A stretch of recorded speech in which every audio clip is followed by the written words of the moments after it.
حدیث میں فرماتے ہیں کہ اللہ تعالیٰ قیامت کے دن کچھ لوگ تہامہ کے پہاڑوں کے برابر نیکیاں لے کر آئیں گے اور اللہ تعالیٰ ان کی ساری نیکیوں کو ضائع کر دے گا اور ان کو جہنم میں ڈال دے گا۔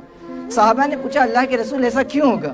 تو اللہ کے رسول فرماتے ہیں کہ وہ ہم میں سے ہی ہوں گے، وہ کوئی بہت عجیب اجنبی قسم کے لوگ نہیں ہوں گے، وہ نمازوں کے پڑھنے والے ہوں گے، وہ قرآن مجید کے پڑھنے والے ہوں گے، لیکن ان کی کمزوری اور ان کی برائی یہ ہوگی کہ جب وہ تنہائی میں ہوں گے، جب وہ اکیلے میں ہوں گے تو اللہ کی حرام کی ہوئی چیزوں کو حلال کر لیں گے۔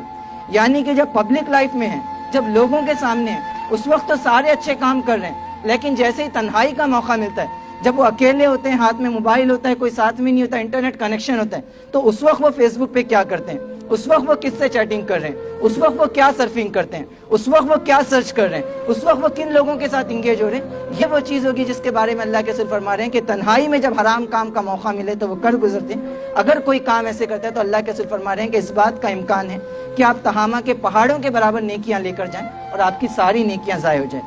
تو کہیں ایسا نہیں ہو کہ آپ ایک طرف نیکیوں کا انبار لگائیں، دوسری طرف گناہ بھی کرتے رہیں، اور at the end of the day جب آپ قیامت کے دن اللہ کے پاس پہنچے تو آپ کے ان گناہوں کے نتیجے میں آپ کی نیکیاں ضائع ہو جائیں۔ یہ بڑی اہم چیز ہے۔ اب اگلی چیز ہے، میں آپ سے کہوں گا کہ یہ جو ساری سچویشن ہے، اس میں ایک اور اصول بہت اچھے سے سمجھیں۔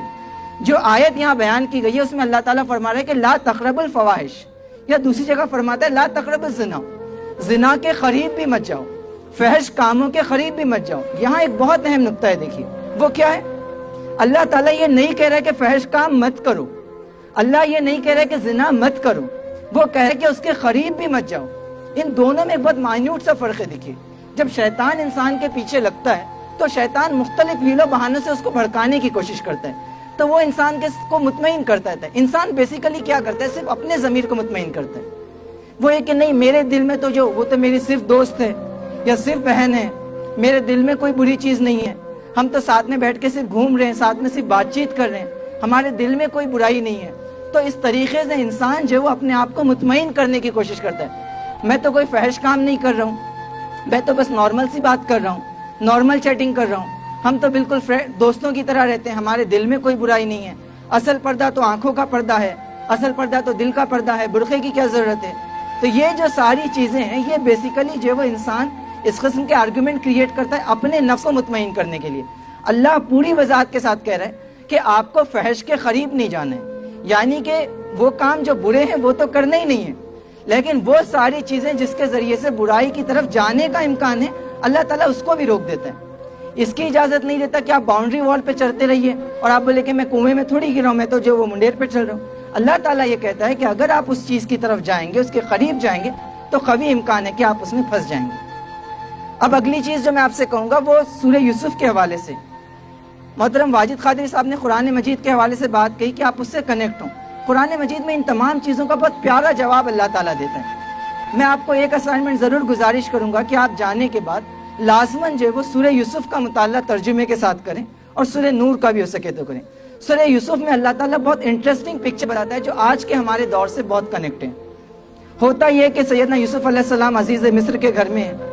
جب سیدنا یوسف علیہ السلام بڑے ہوتے ہیں تو اس کے بعد ہوتا یہ ہے کہ وہاں جو عزیز مصر کی بیوی ہے، جس کے بارے میں کہا جاتا ہے کہ وہ زلیخا اس کا نام تھا، وہ سیدنا یوسف کو برائی کی طرف بلاتی ہے۔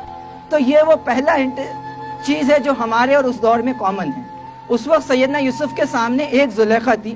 میں اپنے دوستوں سے، اپنے بھائیوں سے کہنا چاہوں گا کہ آج کے اس دور میں ہزاروں زلیخائیں ہیں جو آپ کو اپنی طرف بلا رہی ہیں، اور آپ سے سوال یہ ہے کہ آپ وہ سیدنا یوسف کے کردار کو اپناتے ہیں یا نہیں اپناتے ہیں۔ وہ زلیخا سیدنا یوسف کے پاس جو تھی، ان کے گھر میں جو تھی، وہ عزیز مصر کی بیوی کی شکل میں تھی۔